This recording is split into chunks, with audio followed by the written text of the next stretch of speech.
സൌദിയിലെ ബക്കാലകൾ, ചില്ലറ വിൽപ്പന കേന്ദ്രങ്ങൾ, ഉപഭോഗ വസ്തുക്കളുടെ വിൽപ്പന സ്ഥലങ്ങൾ എന്നിവയിൽ 100% സ്വദേശീവൽക്കരണം നടപ്പാക്കാൻ തൊഴിൽ സാമൂഹ്യക്ഷേമ മന്ത്രാലയം നീക്കം ആരംഭിച്ചു. സ്വദേശികൾക്ക് 20,000 തൊഴിലവസരങ്ങളാണ് ഇതിലൂടെ പ്രതീക്ഷിക്കുന്നത്. ഇതിനു പുറമെ നിരവധി ഇതര മേഖലകളിൽ കൂടി സ്വദേശീവൽക്കരണം കൊണ്ടുവരും. ബക്കാലകളിലെ സ്വദേശിവൽക്കരണം നടപ്പാക്കുന്ന ആദ്യ വർഷം തന്നെ 20,000 സ്വദേശി യുവതി യുവാക്കൾക്ക് തൊഴിൽ നൽകാനാവുമെന്നാണ് തൊഴിൽ മന്ത്രാലയം പ്രതീക്ഷിക്കുന്നത്. സ്വദേശികളെ ആകർഷിക്കുന്ന, വരുമാനവും ലാഭവും പ്രതീക്ഷിക്കുന്ന മേഖലകളിൽ കൂടുതൽ സ്വദേശിവൽക്കരണം നടപ്പാക്കുക എന്നതാണ് ലക്ഷ്യം. റെന്റേക്കാർ, വാഹനങ്ങളിലെ ഭക്ഷ്യവിൽപ്പന, ഷോപ്പിംഗ് മാളുകൾ, ഹോട്ടലുകൾ, ടൂറിസ്റ്റ് അഭയകേന്ദ്രങ്ങൾ, ആരോഗ്യമേഖല എന്നിവയാണ് അടുത്ത ഘട്ടത്തിൽ സ്വദേശിവൽക്കരണം നടപ്പാക്കാൻ തൊഴിൽ മന്ത്രാലയം തിരഞ്ഞെടുത്ത മേഖലകൾ.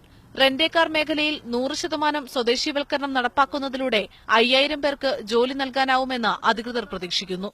ഷോപ്പിംഗ് മാളുകൾ സ്വദേശിവൽക്കരിക്കുന്നതിന്റെ ആദ്യപടി അൽഖസീം മേഖലയിൽ നിന്ന് ആരംഭിക്കും.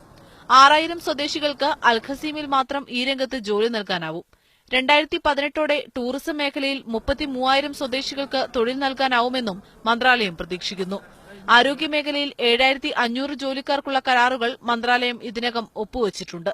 2020ഓടെ ആരോഗ്യമേഖലയിൽ 93,000 സ്വദേശികൾക്ക് ജോലി നൽകാനാവുമെന്നും മന്ത്രാലയ വൃത്തങ്ങൾ വ്യക്തമാക്കി.